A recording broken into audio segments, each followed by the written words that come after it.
परीक्षित महाराज ने सद्गुरु भगवान सुखदेव जी के चरणों में बैठकर कहा कि मेरा कल्याण कर दो।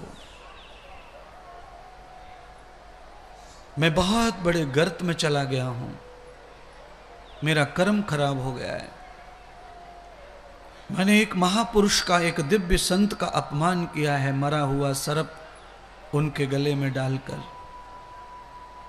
उनके पुत्र ने मुझे श्राप दिया है।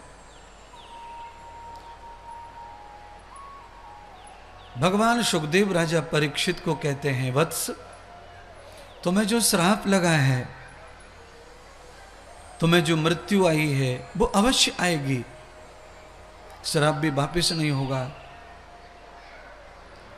पर रही बात कल्याण की, तो तुम्हारा कल्याण तो पहले ही हो चुका है।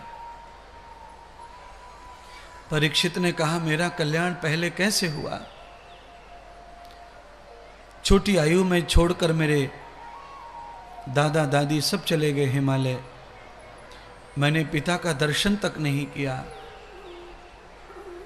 और छोटी सी उम्र में ही मुझे श्राप लग गया। तो मेरा कल्याण कैसे हो गया पूर्व में, मैं जानना चाहता हूं। भगवान सुखदेव जी राजा परीक्षित को कहते हैं, राजन, तुम्हारा कल्याण उस दिन हो गया था जिस दिन तुमने अपनी मां के गर्भ में भगवान श्री कृष्ण का दर्शन किया था।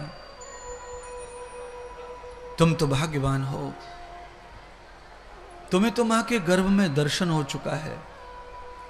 स्वयं द्वारकाधीश भगवान मां के गर्भ में आकर तुम्हारी रक्षा करने आए थे और तुम्हें दर्शन दिया था। और जिसे प्रभु का दर्शन गर्भ में हो गया हो, उसका कभी अनिहित नहीं हो सकता। तुम्हारा निश्चित कल्याण होगा। समाज का जो लोकाचलन है, समाज का जो व्यवहार है, उसकी परंपरा के नीति अनुसार तुम मेरी शरण आए हो और मुझसे वचन सुनो, मुझसे सत्संग सुनो, मुझसे कथा सुनो। तुम्हारे दुख से मुक्त होने का एक सही मार्ग है और वो मार्ग है सत्संग का मार्ग। आदमी का जब विवेक जागृत हो जाता है,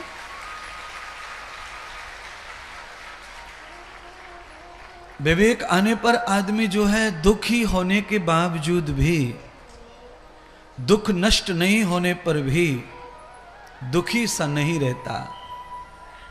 विवेक से वो दुख को काट लेता है। इसलिए महापुरुष कहते हैं, ज्ञानी काटे ज्ञान से, मूर्ख काटत रोए। कट दोनों के दुख जाते हैं। मूर्ख का भी दुख कट जाता है, पर मूर्ख का दुख कटता है रो रो कर, रो रो कर, रो रो के, परेशान हो के। विवेकशील व्यक्ति का दुख हंसते हंसते कट जाता है।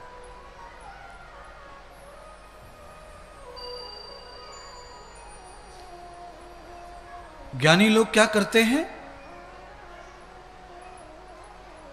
कभी दुख है, कभी सुख है, ये जीवन धूप छाया है। कभी दुख है, कभी सुख है, ये जीवन धूप छाया है।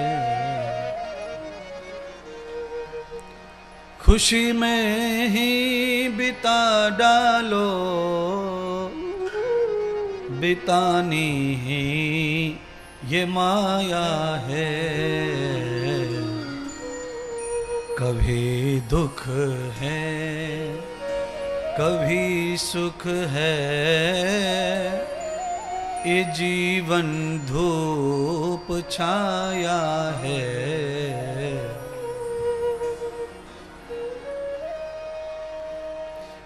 कभी दुख है, कभी सुख है,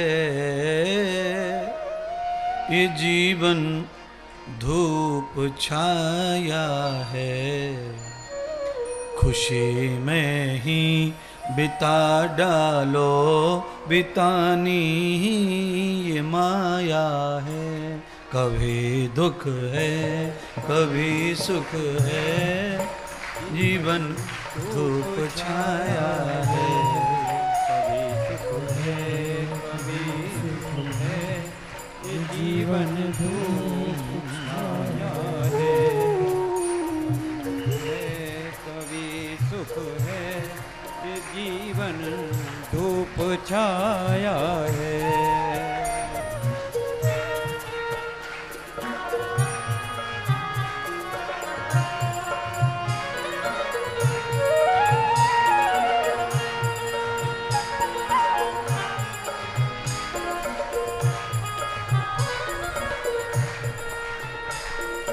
भी तो बोल सकते ना गा सकते, आवाज बदल के पूरी कस के रखी है ना, तो इसमें हारमोनियस कर दो, कस लिए वो आवाज पकड़ के बैठे हैं।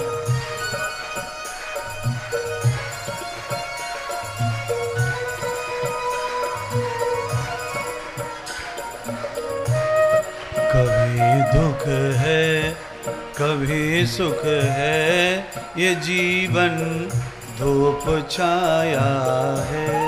कभी दुख है कभी सुख है, ये जीवन धूप छाया है। खुशी में ही बिता डालो, बितानी ही तो माया है। खुशी में ही बिता डालो, बितानी ही तो माया है। कभी दुख है कभी सुख है, ये जीवन धूप छाया है। कभी दुख है कभी सुख है, ये जीवन धूप छाया है। सदैव नहीं रहेगा ये।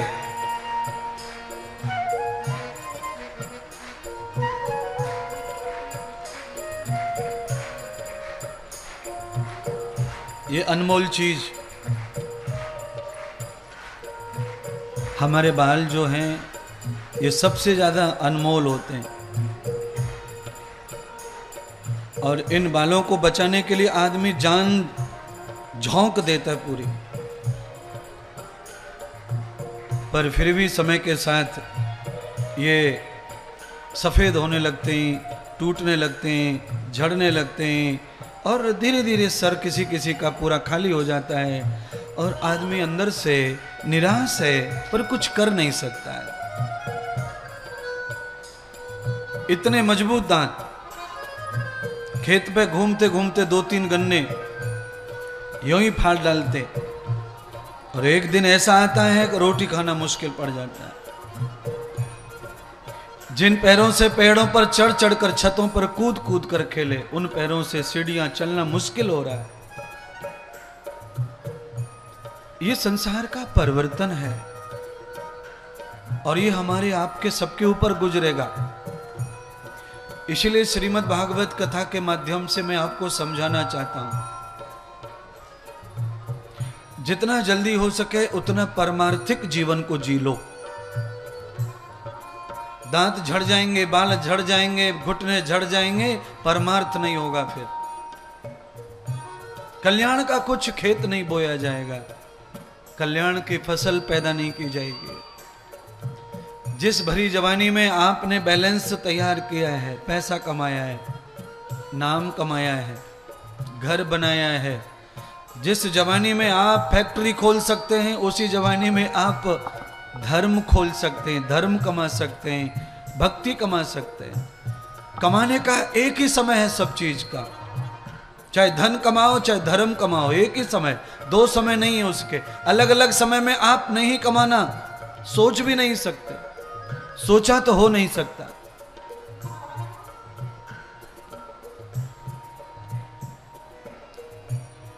सुख आए तो हंस लेना,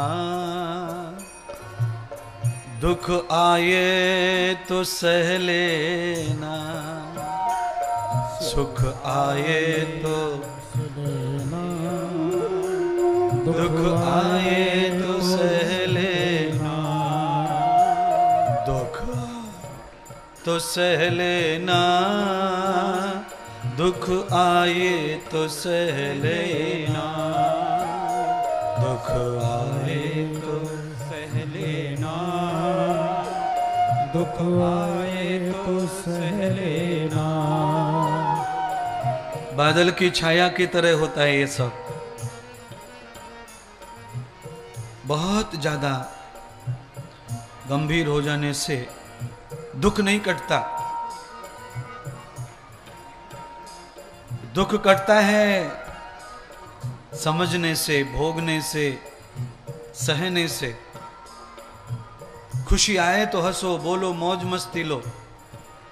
दुख आए तो उसको सह लो। सहने के लिए क्या चाहिए? आत्मिक बल चाहिए, मानसिक बल चाहिए, बौद्धिक बल चाहिए। आप शरीर से कितने भी पहलवान हो जाओ पर दुख बर्दाश्त नहीं होता। आत्मिक बल, बौद्धिक बल, मानसिक बल ये चाहिए। ये कहां से मिलता है? ये मिलता है सत्संग से। इसीलिए सब काम छोड़ छाड़ के जब भी कोई महापुरुष आए क्षेत्र में तो आप थोड़े दिन जाइए, थोड़े घंटे जाइए और वहां से आत्मिक बल बढ़ा के आइए, मानसिक बल बढ़ा के आइए, बौद्धिक बल बढ़ा के आइए।